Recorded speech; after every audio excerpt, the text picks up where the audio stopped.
ठिकाणी उपस्थित झालेला आहे, ज्यांचं नाव आहे आदरणीय श्री सचिनजी टेके. जोरदार टाळ्यांच्या गजरात आपण त्यांचं स्वागत करूयात. टाळ्यांचा आवाज कमी येतो, एकदा जोरदार टाळ्यांच्या गजरात आपण त्यांचं स्वागत करूयात. मी यांच्याबद्दल जर आपल्याला माहिती सांगितली तर आपण अगदी अचंबित होऊन ती माहिती ऐकाल आणि त्यांच्याकडे सुद्धा अगदी अचंबित होऊन पाहाल, त्यांच्यासोबत सेल्फी घ्याल, फोटोज घ्याल. तत्पूर्वी मान्यवर पाहुण्यांचा आपण इथे परिचय करून घेण्या अगोदर या ठिकाणी मी विनंती करते, आदरणीय श्री संजयजी घरत साहेब आपण स्वागत करावं माननीय श्री सचिनजी टेके साहेब यांचं. एम इंडिकेटरचे संस्थापक आदरणीय सचिनजी टेके साहेब यांचं जोरदार टाळ्यांच्या गजरात आपण स्वागत करूयात. केळवे पर्यटन उद्योग समूहाचे अध्यक्ष आदरणीय संजयजी घरत साहेब यांच्या शुभ हस्ते हे स्वागत इथे संपन्न झालेलं आहे. सर, कसं वाटतं इथे येऊन? एकदम छान. मला तुम्हाला काही प्रश्न विचारायचे तर जे इथे जनतेच्या मनामध्ये आहेत. एम इंडिकेटर कोण कोण वापरतं? हात वरती करा जरा. क्या बात है, बघितलं सर, 1.5 कोटीहून अधिक फॉलोअर्स आहेत सरांचे एम इंडिकेटरला फॉलो करणारे. 1.5 कोटीहून अधिक लोकांच्या मोबाईलमध्ये एम इंडिकेटर आहे आणि या एम इंडिकेटरबद्दल आपण अधिक माहिती जाणून घेणारच आहोत संस्थापक आदरणीय सचिनजी टेके साहेब यांच्या माध्यमातून. तत्पूर्वी आदरणीय सरांचा मी आपल्याला थोडक्यात परिचय करून देऊ इच्छिते. आदरणीय सचिनजी टेके सर एम इंडिकेटरचे संस्थापक आहेत. बेलापूर, नवी मुंबई इथे ते वास्तव्याला आहेत. आदरणीय सरांना Maxwell Maharashtra cooperate excellence award मिळालेला आहे. एकदा जोरदार टाळ्यांच्या गजरात आपण त्यांचं कौतुक करूयात. तसेच CNBC आवाज टेक गुरु अवॉर्ड हा सुद्धा अवॉर्ड त्यांना मिळालेला आहे. बेस्ट इनोव्हेटिव्ह ॲप करिता सुद्धा त्यांना पुरस्कार मिळालेला आहे. एकदा जोरदार टाळ्यांच्या गजरात आपण त्यांचं स्वागत करूयात. Sir please. थँक्यू. सर, मला तुम्हाला विचारायला आवडेल की एम इंडिकेटरची आपण स्थापना केलेली आहे, ज्यामध्ये ट्रेन, उपनगरीय गाड्या तसेच बसचं वेळापत्रक सुद्धा आपण दिलेलं आहे. भाडं सुद्धा त्याच्यात आपल्याला समजतं, मार्ग सुद्धा समजतो. या व्यतिरिक्त आपत्कालीन संपर्क क्रमांक सुद्धा आपण त्यात दिलेले आहेत. तर ही कल्पना आपल्याला कशी सुचली आणि 1.5 कोटीहून जास्त अधिक फॉलोअर्स आपले आहेत, अधिक लोकांनी 1.5 कोटीहून अधिक लोकांनी हे ॲप आपल्या मोबाईलमध्ये इन्स्टॉल केलेलं आहे. यूट्यूब लाईव्हच्या माध्यमातून सुद्धा आपल्याशी अनेक प्रेक्षक जोडले गेलेले आहेत. त्यामुळे हा प्रश्न अत्यंत महत्त्वाचा आहे. या जनतेच्या मनातला हा प्रश्न मी आपल्याला विचारू इच्छिते. एम इंडिकेटरची कल्पना आपल्याला कशी सुचली? नक्कीच. सर्वप्रथम माझं सर्व या केळवा ज्या फेस्टिवलला जे आलेले आहेत त्यांचं स्वागत करतो मी. आणि मला इथे तुम्ही बोलवलं म्हणून मी फारच आभारी आहे. आता तुम्ही जेव्हा 1.5 करोड ही संख्या बोललात ना, तर मला असं वाटलं मी आता निवडणुकीला उभं राहू शकतो. बरोबर ना? तर अशीच कल्पना सुचली एम इंडिकेटरची. अशीच गोष्ट होते. आता सर्वप्रथम मी ते केळव्यात आलो आहे. माझे प्रिन्सिपल सर, मी ज्या शाळेत शिकलो दहिसरच्या, ते राऊत सर सुद्धा इकडे आलेले आहेत. आमची चुकामुक झाली पण मी ह्या माध्यमातूनच अनाऊन्स करतो, सर कृपया असेल तर असा इकडे असाल तर इकडेच या. तर एम इंडिकेटर हे मी चालू केलं 2010 साली. आज 15 वर्ष झालेली आहेत. म्हणजे मी जेव्हा 25 वर्ष वयाचा होतो तेव्हा मी हे सुरू केलं आणि एक उद्योग करायचा होता. हा एक मोठा त्याच्या पाठी मोटिव्ह होता. मला एक उद्योग करायचा आहे, पण कोणता करू ते मला माहीत नाही. माझी परिस्थिती ही एक नॉर्मल परिस्थिती आहे. माझे वडील बॉम्बे पोर्ट्समध्ये कामाला आहेत. अजून घरी 2 भावंडं आहेत. नॉर्मल परिस्थिती आहे. म्हणजे काही अशी कॉर्पोरेट किंवा कोणतरी व्यवसाय आहे असं नाही. आणि असं असून सुद्धा आपण काहीतरी उद्योग करू शकतो. म्हणजे माझ्या कंपनीचा डायरेक्टर मला कसं म्हणता येईल, म्हणजे मी ज्या कंपनीत आधी काम करत होतो ती जेवढेसेक नावाची कंपनी होती, तसा मी डायरेक्टर कसं म्हणेन असं मी स्वप्न पाहायचो. पण म्हटलं आता हे कसं शक्य आहे. तर असं करता करता अशी एक वेळ आली की मला एक डिसिजन घ्यावा लागला की मला माझा जॉब सोडावा लागणार. I have to leave the job. त्याची कारणं बरोबर होती, बरीच होती. एक तर सर्वात पहिला की तुमच्या मनात इच्छा असावी लागते आणि दुसरं म्हणजे परिस्थिती तशी प्रतिकूल परिस्थिती निर्माण व्हावी लागते. माझ्या केसमध्ये negative motivation is the motivation for the positive things. Okay, ही गोष्ट माझ्याकडे आहे. म्हणजे मला कोणी असं निगेटिव्ह काही म्हटलं ना, हां ठीक आहे, so I will act positively on that. आणि तसंच झालं. काही पगारवाढ झाली नाही 4 वर्षात एवढी खास. मला MBAचं एज्युकेशन घ्यायचं होतं जमना बजाजमधनं, ते सुद्धा मला फुल टाईम करता आलं नाही. पार्ट टाईम मिळालं त्याच कॉलेजमध्ये, ती गोष्ट वेगळी. आणि नाही म्हटलं आता काहीतरी हा मार्ग बदलायला पाहिजे. ट्रेनमधनं आपण नेहमीच जात असतो. माझं पण अंधेरीला ऑफिस होतं, नेरूळ म्हणजे तिथलं नेरूळ आहे नवी मुंबईतलं, तिथून तो प्रवास आहे. ट्रेन, बस, ऑटो रिक्षा सगळं सगळं सगळं फाईट करत जावं लागतं. आणि ते बघता बघता म्हणलं की तिथे कुर्ल्या स्थानकात, कुर्ल्याला भयंकर गर्दी असते, सगळे असतात तिकडे, प्रवासी असतात, पाकिटमार असतात, सगळे असतात. आणि तिथे 10-10 रुपयाचं वेळापत्रक लोक जे ट्रेनमध्ये विकत होते. म्हटलं हे 10-10 रुपयाचे एवढे सारे ग्राहक आहेत, घेत आहेत, हा माणूस पैसे कमवतोय. मी तर एकदम म्हणजे मला तर, मी या मोबाईल इंडस्ट्रीमधला म्हणजे मला एक्सपर्ट आहे, तर मी हे करू शकतो आणि मी पण ह्याच्यातनं पैसे कमवू शकतो, असा एक सर्वप्रथम विचार झाला. आणि ह्या विषयाला मी एकदम सिरियसली ह्या विषयाकडे वळलो. क्या बात है. म्हणजे आता जरी इथे मोबाईल चेक करायचं झालं तरी सुद्धा एकही युजर असं सापडणार नाही की ज्याच्या मोबाईलमध्ये एम इंडिकेटर नाही आहे. त्यामुळे खरंच तुम्हाला सलाम आहे, हॅट्स ऑफ आहे. आणि त्याची जर्नी सुद्धा आम्हाला खूप आवडली जी तुम्ही सांगितली. आता मला पुढील प्रश्नाकडे जायचं आहे. आपल्या पदव्या मी पाहिल्या गुगल करून, तर मला ते खूप मी अचंबित झाली. इतक्या पदव्या आपण संपादन केलेल्या आहेत, तर त्या पदव्यांबद्दल आपण काय सांगाल? त्या आपला जो प्रवास आहे म्हणजे एज्युकेशनल जो आपली जर्नी आहे त्याबद्दल आपण काय सांगाल? माझं सर्वप्रथम शिक्षण दहिसर येथील शाळेत झालं आणि त्याच्यानंतर रुपारेल कॉलेजमध्ये मी सायन्समधून ग्रॅज्युएशन केलं. ते करता करता NCC मध्ये सुद्धा गेलो. नुसता अभ्यास काय करायचा, काहीतरी थोडंसं वेगळं करता आलं पाहिजे म्हणून मी NCC जॉईन केली. त्याच्यानंतर माझं VJTI हे जे कॉलेज आहे माटुंग्याला, तिथून माझं इन्फॉर्मेशन टेक्नॉलॉजीमध्ये ग्रॅज्युएशन झालं. ते माझं संपलं. त्याच्यानंतर 4 वर्ष मी जसं सांगितलं MBAसाठी जमना बजाजमध्ये प्रयत्न करत होतो, ते झालं नाही. पण पार्ट टाईममध्ये मला तिथे ॲडमिशन 3 वर्षाकरता मिळून गेलं. ते झाल्यानंतर मी म्हणजे जमना बजाजमध्ये MBA केलं. जसं ते संपते तसं मी लॉची डिग्री घ्यायला गेलो. तर कोण विचारेल की एवढं सगळं काय तू काय कम्प्युटर केलंस आणि तू MBA फायनान्समध्ये करतोयस आणि तू लॉची डिग्री का घेतोयस. तर असे बरेचसे नॉर्मल विचार करणारे लोक माझ्याकडे आले, म्हणजे असं का तू करतोयस. तर मी म्हटलं मला उद्योग करायचा आहे, तर मला काहीतरी पैसे येणार, पैशाचं ज्ञान असलं पाहिजे, म्हणून मी MBA फायनान्स केलं. माझा धंदा मोठा झाला, माझ्याकडे पैसे आले, तिथे कोणाची तरी नजर येईल, बरोबर, तो वाचवायला, मला प्रोटेक्ट करायला मला कायद्याचं ज्ञान असलं पाहिजे, म्हणून मी थोडंसं लॉ केलं. लॉ म्हणजे लॉ कम्प्लीट नाही आलं पण ते चालू आहे, पण ते बऱ्यापैकी मला लॉचं ज्ञान आलं. तर अशा प्रकारे ज्या गोष्टींचा, ज्या शिक्षणाचा मला माझ्या व्यवसायात फायदा होईल त्या गोष्टी मी केल्या. त्यात मला असं नमूद करावंसं वाटतं की लोक बरेच बिझनेस मित्र जमवतात आणि मित्र जमवायचे बरेच प्रकार आहेत. माझ्या मते मित्र जमवायचे असेल तर कॉलेजमध्ये जायचं, तिथे जे तुमची मैत्री होईल ती आयुष्यभर टिकेल. ते मित्र तुम्हाला आयुष्यभर काही ना काहीतरी तुम्हाला देते. आणि तर म्हणून मी हे शिक्षण वेगवेगळ्या विषयांमध्ये केलं असं सांगू इच्छितो. क्या बात है.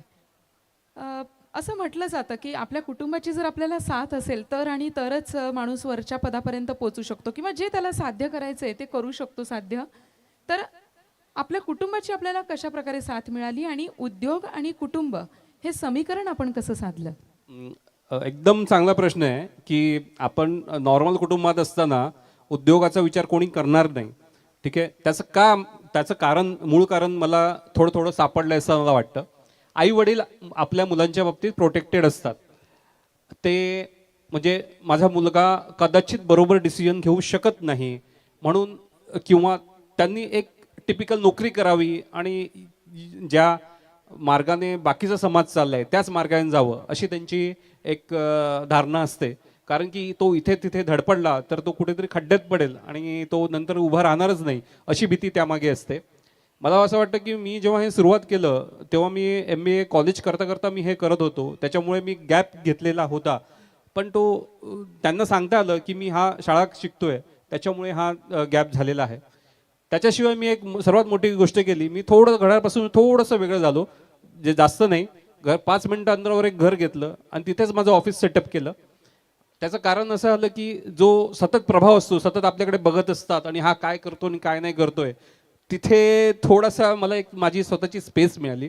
तर मला ही गोष्ट फार महत्त्वाची वाटते. जर तुम्हाला काही, म्हणजे मी असे बरेचसे लोक बघितले आहेत, जे तुम्हाला काही नवीन करायचं असेल तर आपल्या वातावरणापासून थोडेसे वेगळे व्हा. थोडेसे, मी जास्त नाही, जेवायला घरीच जायचो, आंघोळ करायला घरीच जायचो, पण घराच्या वातावरणापासून थोडेसे वेगळे व्हा, तरच तुमची काहीतरी कुठेतरी वेगळ्या दिशेने प्रगती होऊ शकते असं मला वाटतं.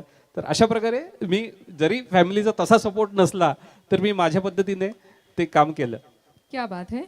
शिव खरा यांचं एक पुस्तक आहे यश तुमच्या हातात, आणि त्या पुस्तकाची जी टॅगलाईन आहे ती आहे, विजेते वेगळ्या गोष्टी करत नाहीत तर प्रत्येक गोष्ट ते वेगळ्या पद्धतीनं करतात.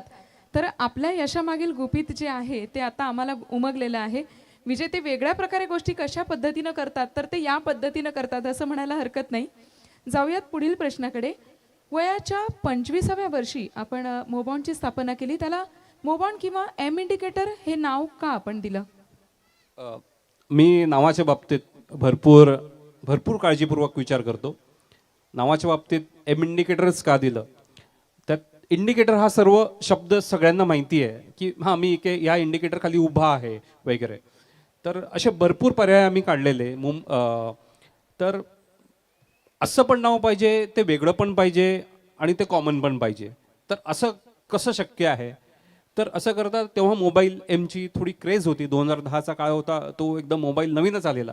तर तेव्हा ठीक आहे एक मोबाईल इंडिकेटर किंवा मुंबई इंडिकेटर काही असेल, त्याला आपण एम इंडिकेटर हे असं एक शॉर्टमध्ये नाव देऊया, जेणेकरून ते लोकांच्या ऑलरेडी लक्षात आहेच पण अजून लक्षात राहील. आणि इंडिकेटर जेव्हा ते बोलतील तेव्हा आपोआप एम इंडिकेटरची मार्केटिंग होईल. त्यामुळे तुम्ही लोगो बघाल तो ते साधर्म्य करतं जे रेल्वेचं आयकन आहे त्याच्याशी. तर फार विचारपूर्वक ही गोष्ट केलेली आहे. असंच नाही की मला वाटलं म्हणून केलं, विचार करूनच ते केलं. क्या बात आहे. म्हणजे एम फॉर मुंबई सुद्धा आणि एम फॉर मोबाईल मोबाईल सुद्धा. सुद्धा. क्या बात आहे.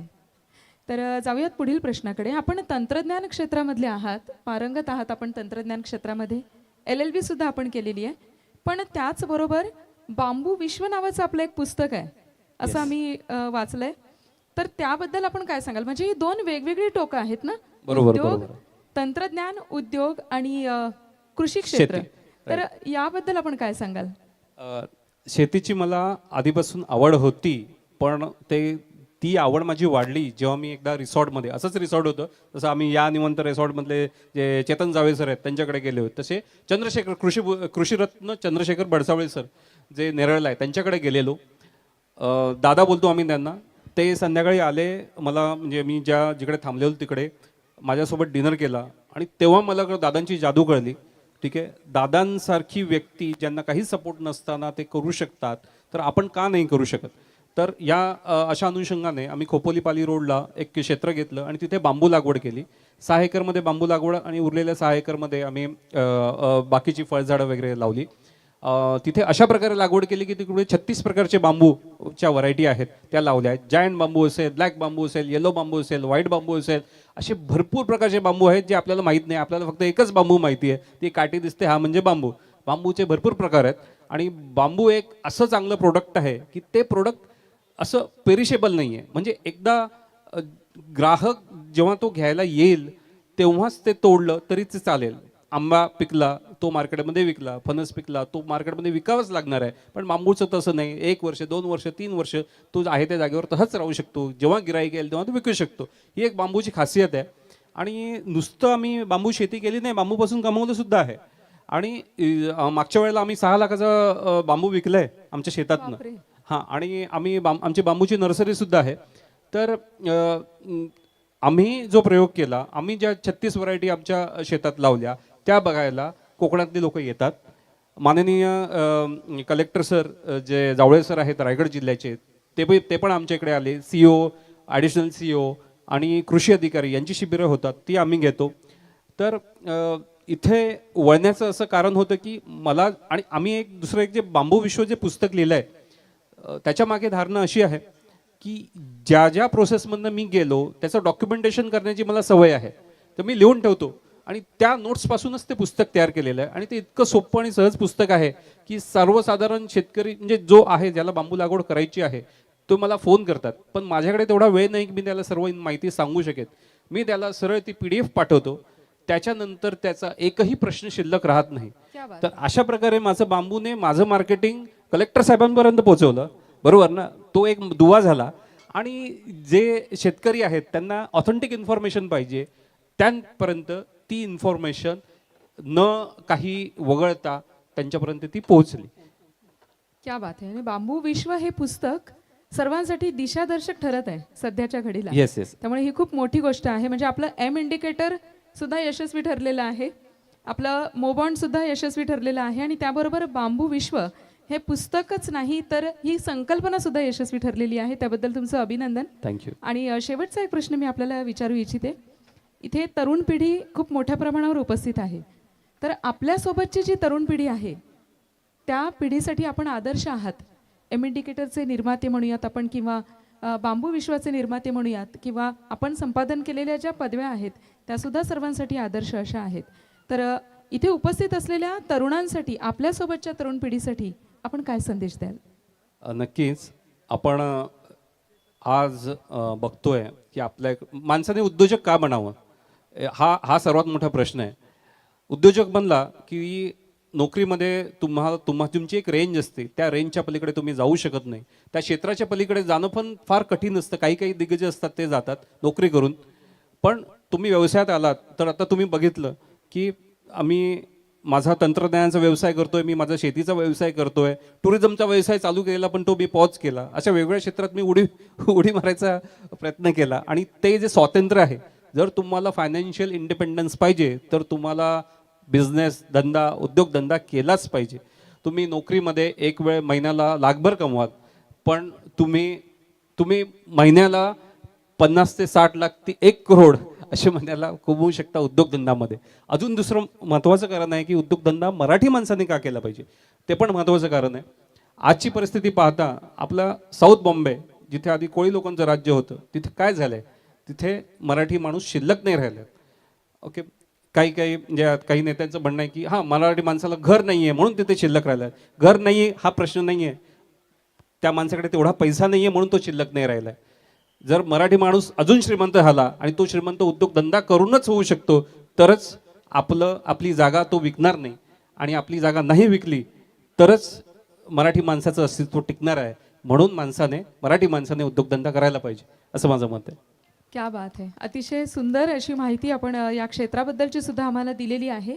आपण इथे आलात, आम्हा सर्वांशी संवाद साधला, आणि तरुण पिढीला, आपल्यासोबतच्या मित्रमंडळींना सुद्धा अतिशय सुंदर असा संदेश आपण इथे येऊन दिलेला आहे. त्याबद्दल आपले मनपूर्वक आभार. आणि एम